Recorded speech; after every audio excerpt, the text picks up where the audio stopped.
Hey guys, to help run the forums, host the website, and travel, we've introduced a universal service fee for in-depth coverage, including this video. My goal is to be unbiased and transparent. It's a privilege to serve you. This is not an endorsement. Let's get into it. Hey guys, we're in Fullerton, California, Hillcrest Park. That's Brea Boulevard down there, and we've got an amazing view and a really interesting tree here.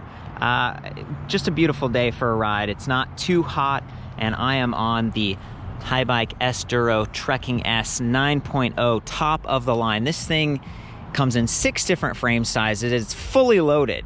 We've got these 68mm plastic SKS fenders, full coverage on these Schwalbe Supermoto X tires, 27.5 by 2.4.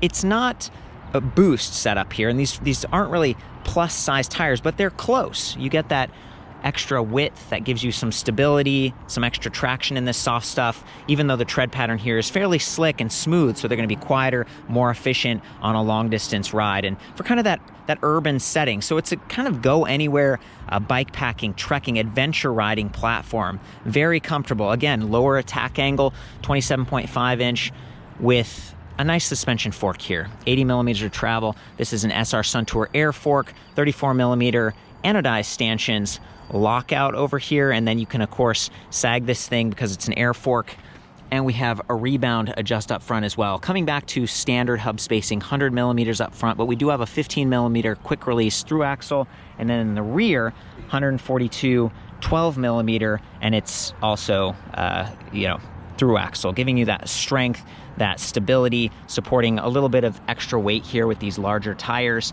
A lot of the weight on this bike is right where you'd want it. Low and center with the Bosch Performance Line speed motor, and then we have a power tube and a power pack. So this is roughly a kilowatt hour of capacity if you get that optional second battery pack. Without it, this bike weighs about 59.3 pounds, so roughly 60 pounds, and part of that weight comes from the Carrymore rack that we've got back here, the fenders I talked about, these nice lights, AXA Blue Line 2 LED in the rear, and then we've got this really bright Skybeamer, 150 lumens up front. This thing is just a blast. It's pretty intense, adjustable angle on that, even though we do have the larger Bosch Intuvia display panel.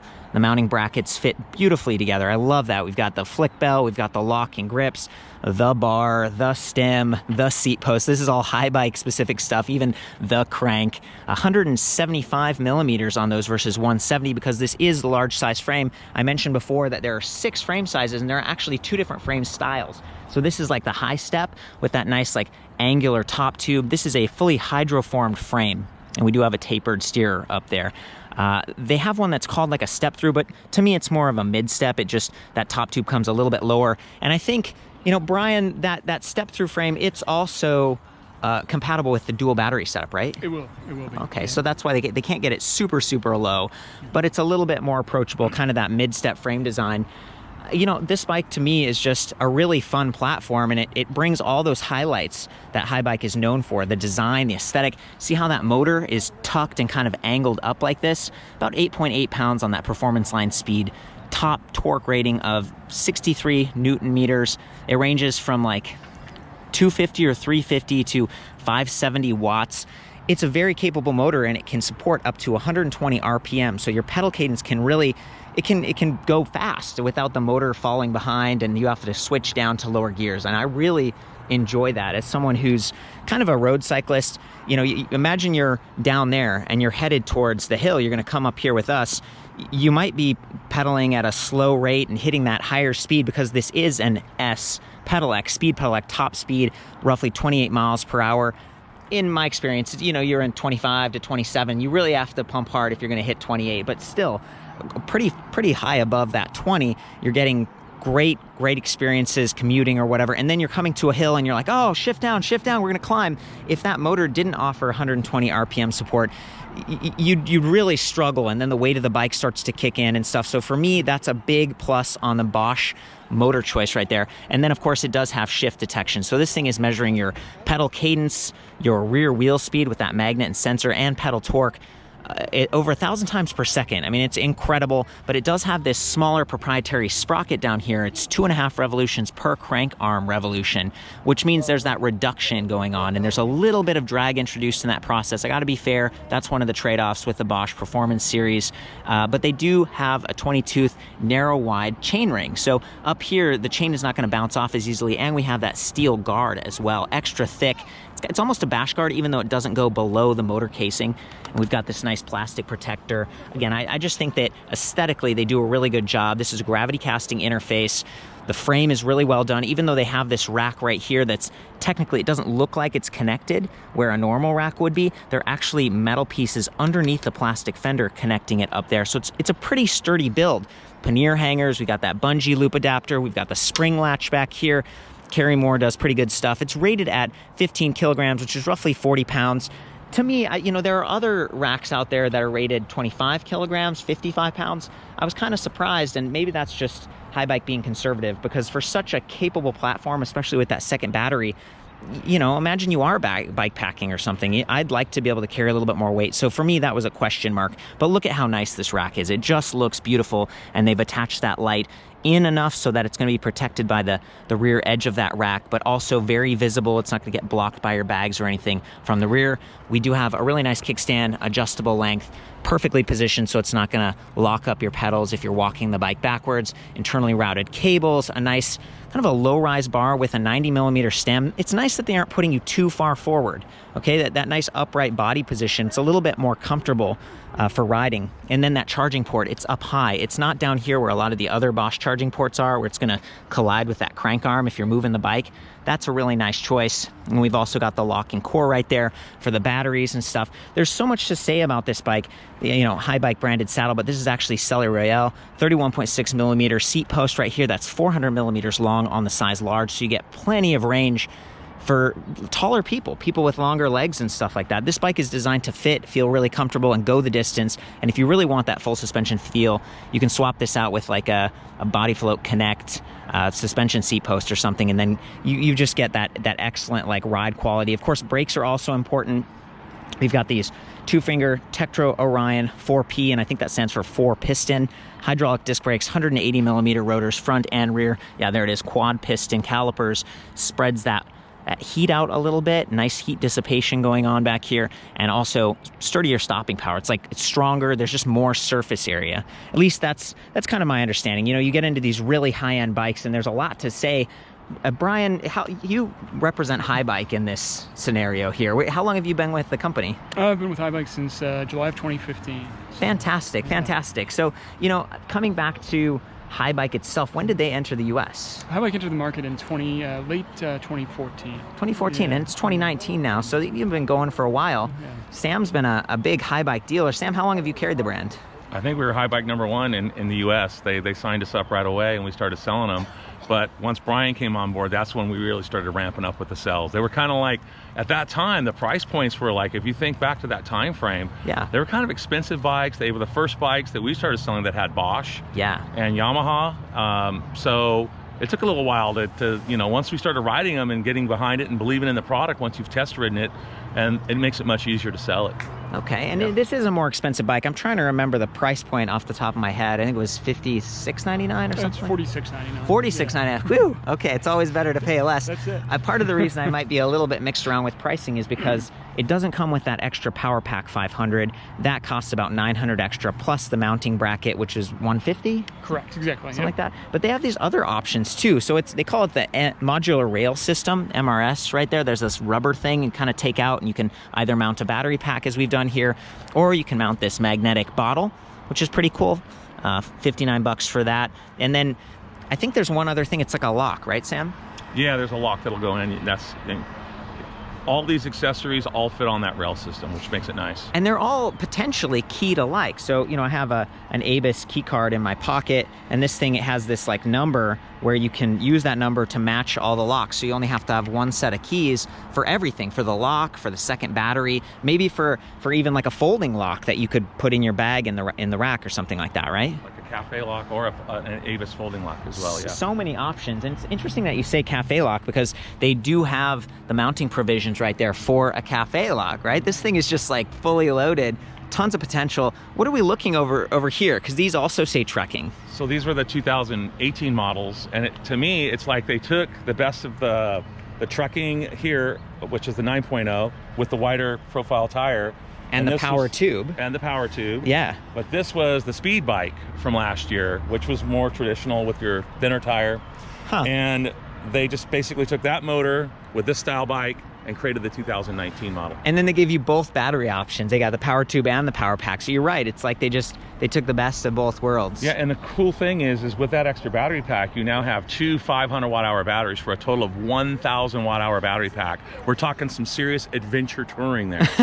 We were talking about range, and I was like, Brian, what do you think the actual range is? And I like to, we do our best. Like, I'm not out there actually testing this, and there's so many factors to consider. Is it windy? How much you weigh? How full are those tires? There's a lot of factors, but we're estimating the very low of like 30 miles. And that's with one battery pack, and that's at the higher level of assist. And then if you pair the second battery pack and you're using a lower level of assist like Eco, maybe you could go 110 miles, something like that. Yeah, it really opens up a lot of possibilities. And that's kind of been the beauty of a platform like this. It's a bit of a Swiss Army knife in that, yes, it'd be a great commuting platform, but you can get off the beaten path on your way home or on the weekend and get out and explore all the back roads that are out there. Excellent, excellent. So, aside from paying a little bit more for this bike and then having to pay even more to get, the extra battery and stuff, I noticed that they didn't get the reflective sidewall stripe on this, and I'm not sure Swabi makes the Supermoto X with that. I've heard in Europe there's some laws against like speed pedelecs having, I don't know what the deal is, but I do like that the last year's model of the trekking speed did have the reflective sidewall stripe for visibility. But again, you have these nice bright lights. The headlight, the Skybeamer, doesn't have a side cutout. Sometimes there are these blades that let you see from the side, and I appreciate those. But this is a super bright light. This is not just a be seen, it is a help you see and navigate light. And then with that rear light, that's nice too. Only one frame color for 2019. It's this like charcoal metallic gray with some black, with some red. Let me think, what else? I really like that the design of the battery cover from Haibike. So see, there's this metal piece right here.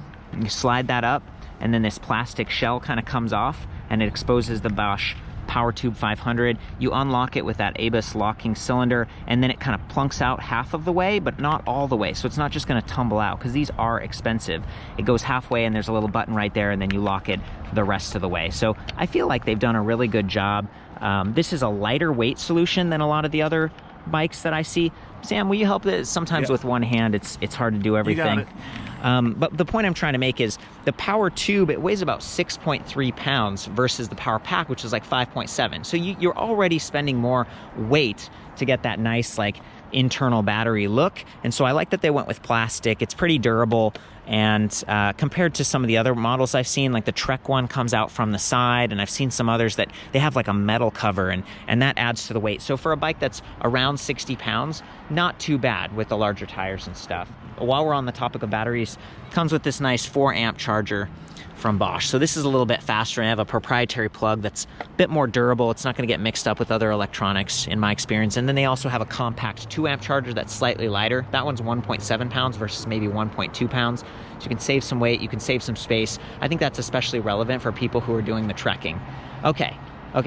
Anything you care to add? I'm going to bring Brian in on this. I remember maybe a year or two, I was looking on social media, and I think they were German, and there was like a girl and 2 guys that were taking off cross. Oh yeah. And I was watching their social media feed, and they were literally like pushing it across the top of the Saharas, like through the snow caps. Huh. I think they're on these bikes, if I remember correctly. They used the trekking. They did. Yeah, it was actually 2 different groups of folks. An Australian couple that basically circumnavigated the globe. They started in Australia, spent a lot of time covering Europe, bounced back and forth, and just really illustrated the capability of this platform.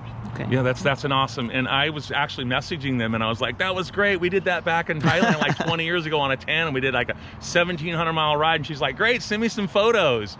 So we were going back and forth on social media, and it's a nice community we have out there where people can like communicate with each other and tell their stories about some of the adventures they do on their bikes. It's an inspiring platform for sure. It really gets you thinking, and I personally think that Haibike stuff looks cool, so that makes me feel good. Sam, you know, it is optional to get that second battery. You have to buy like the mount and the battery. So is that something that you can do aftermarket, or do you have to do it at the time of purchase? Is that? No, you can certainly do it aftermarket through your Haibike retailer. The parts are available from us directly through the retailer. Okay, great. So it's not all at once, or you're done. That's good to know. We threw that battery on there just for you, Court. Yeah, thank you. They did this just for us. Thank you, Kanika. She set this up for us. She did a really good job. I think I'm going to jump into the display. This is one of my favorite displays. This is the Bosch Intuvia, fully removable. Gotta love that, because, you know, who knows where you're taking this thing, and sometimes it's good to protect it from the weather and just so people don't mess with your bike. Same things with the batteries. They are pretty easy to remove when you have two hands. Take those off, take them inside. Cool, dry location. It's best if you can maintain them between 20 and 80% full. And, you know, today's a perfect day. Cool, dry. If it gets super hot or super cold, your range is going to be affected, and the heat over time can wear down on those cells. Those are lithium-ion, high-capacity cells. Bosch is known for like drop testing and really reliability, like long-term. It's going to hold up. And the power pack is widely available, like globally. So you could maybe ship your bike and then get one of those batteries on site. This is something that is nice. Maybe you have a couple of these bikes and you can borrow a battery from your friend and you can put it in your backpack or something. Like, I just love how universal that is. So coming back up to the display, there is like a little micro USB port on the side. Puts out 5 volts, between 500 and 1,000 milliamps. It's enough to sort of maintain a phone, and, you know, you can try to figure out where to mount your phone or other portable electronics. That's nice. Some of their other displays, like the Purion, doesn't have that, and this is just so big. I love that they were able to fit that with the headlight as well.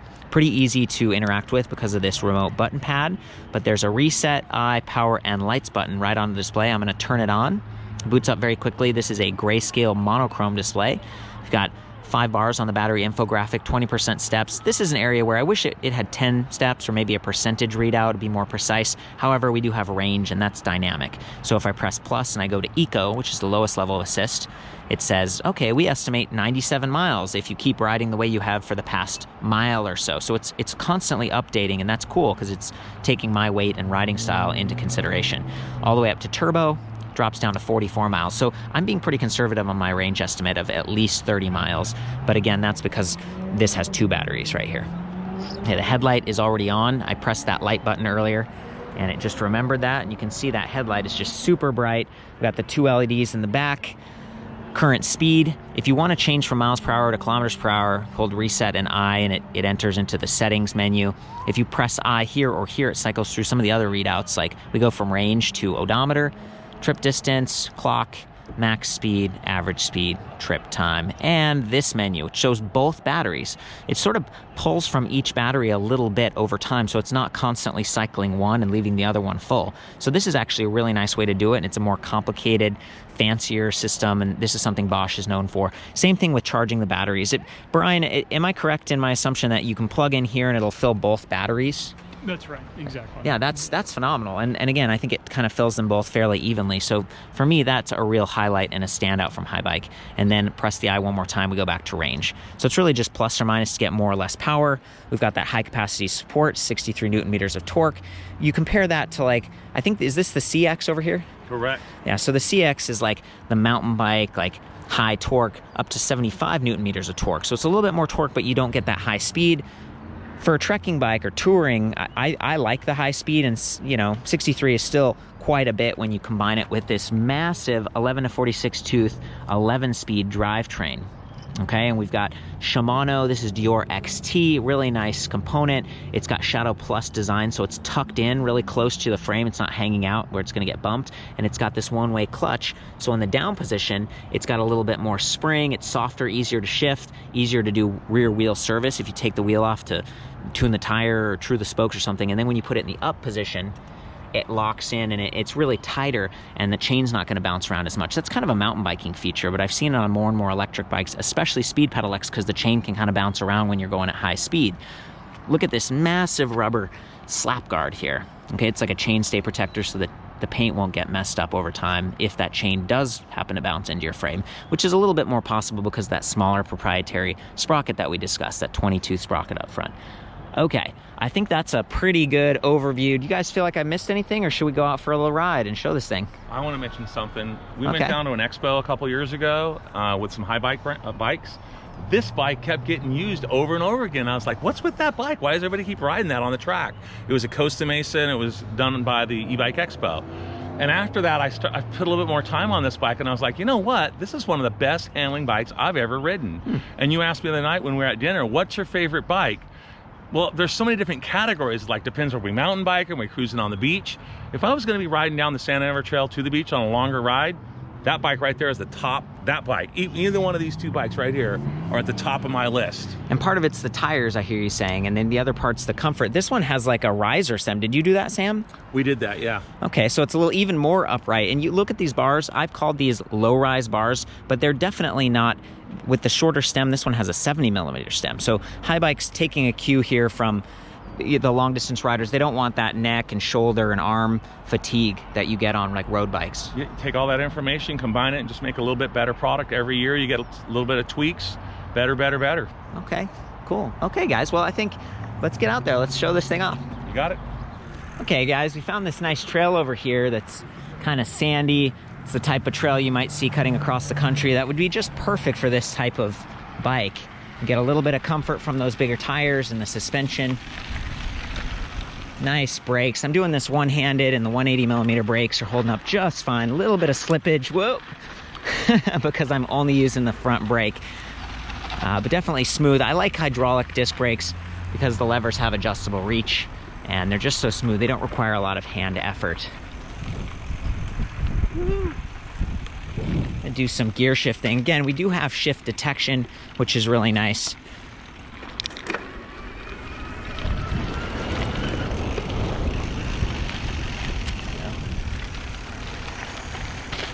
Going into a climb right here. I'm gonna take it down. And this is an eco. I'm doing pretty well. I'm not having to stand up. I'll go ahead and take it up to turbo. Thanks, guys. Whoa, boy. It is a little bit, there's a little bit of a whine that you hear in the background with the motor when it gets to those higher RPMs, the higher power level, but for the most part, it works really well. Can I trade off maybe and get some shots of you, Sam? Yep. And I want to mention while we're here, as long as you're in any of the 4 assist levels, if you press this button up here, you get walk mode, and that can be nice for if you get a flat tire, maybe you have to climb a hill or limp along a little ways. It's nice that Bosch enabled that. There we go. Maybe I'll follow you. Is that cool? You got it. Yep. Go for it, buddy.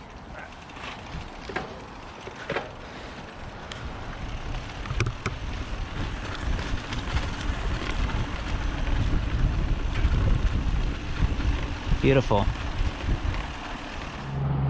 Okay guys, from here you can see that suspension fork, 80mm of travel. I love that it has those thicker 34mm stanchions. That's something you'd see on like mountain bikes, and they're anodized, so that's going to help with stiction. They're going to slide smoothly, and they're not going to get chipped up if little rocks and things flick up. And I'm just going to go off a couple steps here.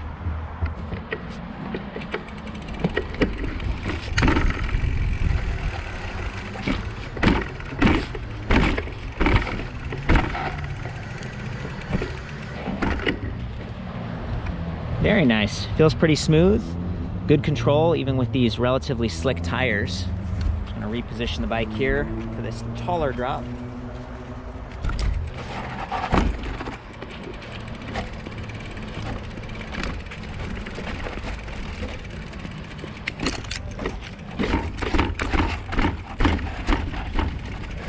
There we go. Now we've got another hill coming up, so I'm gonna reposition the camera. Got that 20-tooth narrow wide chainring just below, and then in the rear again 11 to I think it's 46. I mean, that's pretty impressive. Really large pizza gear, and that's great for climbing. I'm in the highest level of assist, which is turbo.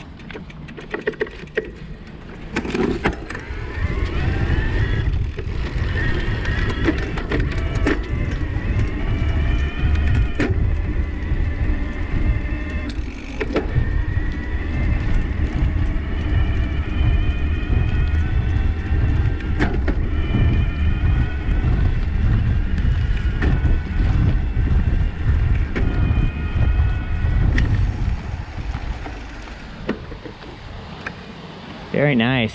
Hitting some of those higher top speeds. Really quiet. The fenders aren't rattling around a lot. Feels really smooth, and then the brakes, excellent stopping power. Good stuff. So Sam got to some stairs that were just too much for him to drop, so we're all kind of sinking back up here. Guys, thanks for hanging out. That is the Haibike SDURO Trekking S, speed 9.0, and it's SDURO. Can you explain that again for the audience here? Yeah, SDURO is a geometry designation, so it's sort of use case in geometry. We're sporty, capable, for a lot of different applications, and then the SDURO side is more dedicated to pure off-road riding, like mountain biking. Exactly. Yeah, long slack, long travel. So. Excellent, guys. I think that's it for the full written review on this. Width, length, height, standover height. I was really only able to measure the size large high step frame, but all those details are back at ElectricBikeReview.com, along with the comparison engine, so you can compare the specs back to back. I do welcome your feedback, comments, input. I do my best to be thorough and objective in these reviews. I care about you guys. Love ya. Ride safe. We'll see you next time. Thanks again, Sam.